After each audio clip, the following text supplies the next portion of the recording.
Ce qui est essentiel, c'est pas tant le chemin, c'est le point d'arrivée. Le point d'arrivée, il est clair et il est net pour tous ceux qui nous regardent et qui nous écoutent.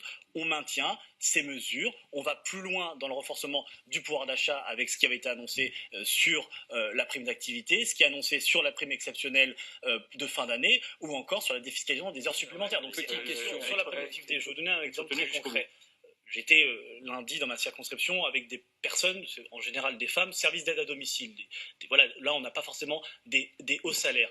Avec la solution qui a été portée notamment par un certain nombre de personnes, qui est augmentation du SMIC généralisé pour tout le monde, ces personnes-là qui sont par exemple à 1 400 euros, à 1 500 euros, des femmes célibataires ou avec des enfants, n'auraient pas pu avoir cette hausse de 100 euros. Et je pense qu'il est beaucoup plus juste, il est beaucoup plus acceptable et entendable de donner cette hausse de pouvoir d'achat à cette personne qui est célibataire ou avec deux personnes qui ont un SMIC et l'autre qui a 1 700 euros plôt que de donner un SMIC à deux personnes. Donc nous, on a voulu faire sur 3 critères, c'est simple. Il faut que ce soit rapide et c'est pour ça que là, ça va se faire dès le mois de février. Il fallait que ce soit juste et surtout, en termes de financement, il fallait que le financement repose sur... C'est ce que dit Yvan Rioufol, il ne conteste pas le choix qui est fait au final. Je terminerai juste par ça.